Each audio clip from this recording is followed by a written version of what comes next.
Well, you can see right here what I'm about to get into. I've got a few little sprouts there I see. And, but anyway, I've put them off. I've let it go for about 5 or 6 days, and I need to get them done. So I'll bring you back shortly and show you what I'm doing. I've shown y'all this little tool before, but this is amazing as far as just slide along. I can't do it with one hand, but anyway, you can see what I'm doing there. Okay, so as you can see, I've got my potatoes soaking in water, and I want to point out some things to you. You can see right here, there's a spot right there.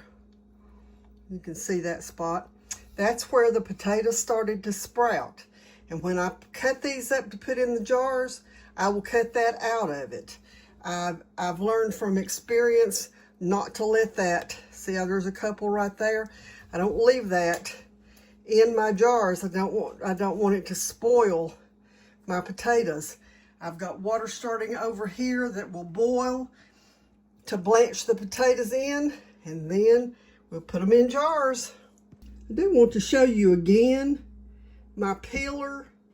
This is a Star Swiss-made peeler. I've been using this kind of peeler for years because, you know, let me show you this. As you hold a knife to peel, you've got to, you know, you've basically had to make a fist. But with this, your hand is more relaxed. So you can, you know, I mean, your hand's not in a fist anymore. So you can just peel the potatoes or whatever you're working on without getting cramps. So when you're cutting potatoes, and I mentioned cutting these dark spots off of them, and I'm just going to go under them like that. But I wanted to tell you this. When you're cutting up potatoes, especially, these are russet potatoes. And so when you're doing them, you split them in half. I always look at the inside because you can see, that's amazing. You see right there, there's a bad place on the inside of that potato.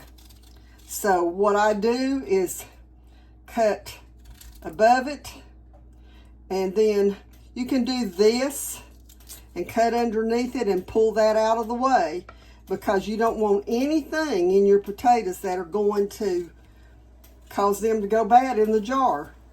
They're too expensive. Food is too expensive now to even risk anything getting under. See, I didn't get under that all the way, but you can see what I'm talking about there, of getting all the way under that and make sure it's all cut out of it.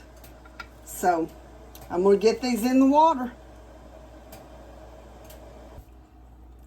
I should have mentioned, you can see that I have these in water, and I try to keep my potatoes submerged in water the whole time, preferably cold water, because first of all, it will help absorb some of the starch out of your potatoes.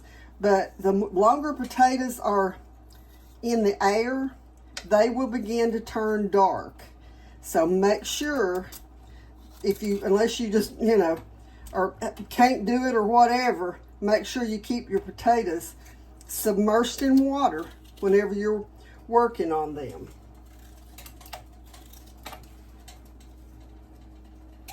Okay, so I've got some that are ready to take out of the boiling water. And all I'm going to do is slide my pot a little closer and put these into my jars. Let me drop a couple of them. I'm going to fill these jars, and then I'm going to pour hot water over them so they can go into a hot pressure cooker, pressure canner, not a cooker, a canner. There is a big difference. Okay, so, and I will use canning salt in these, and I will not be using any butter or anything like that. Just just some canning salt is all these need. And then whenever I get ready to use them, then I will season them with other things as I get ready to use those. Okay, I've got my jars are filled with water, and you'll see here that I'm using my Superb lids. I trust them better than any lid I've ever used. And so far, they have not failed me at all. So, I'm going to get these in the canner, and then I'll bring you back whenever I get them out. Let me say this. Using the Superb lids, they're thicker. You don't want to lock them down. I'm putting them on. See, it just stopped right there. I give it just a half, not even a half turn, just a, I mean, let me back it up and see. All right, there's where it stopped. And I'm going maybe half an inch past that. My jars turned out great. Got a little bit of water residue on the side of it, but you notice that the water line in the jars is up above the potatoes, and that's the way they should look every time.